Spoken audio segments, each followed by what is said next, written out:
Sa ikalimang gabi ng lamay para kay Jacqueline Jose, nagbahagi ng matatamis na alaala ang mga taga-Kapuso Network tungkol sa namayapang aktres. May mensahe naman ang kanyang anak na si Andy Eigenman para sa lahat ng nakiramay. Saksi, si Nelson Canlas. Feeling I felt when my mom left. Higit pa sa katrabaho ang turing ni Alden Richards sa namayapang aktres na si Jacqueline Jose. Sa kanilang mga pinagsamahan sa mga GMA series gaya ng Ilustrado at The World Between Us, ang turing ni Alden kay Jacqueline, tila ina na rin.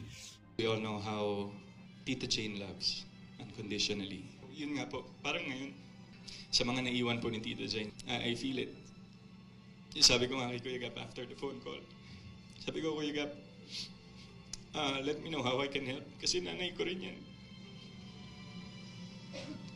Dumating para magbigay pugay sa huling pagkakataon ang mga Kapuso stars na sina Barbie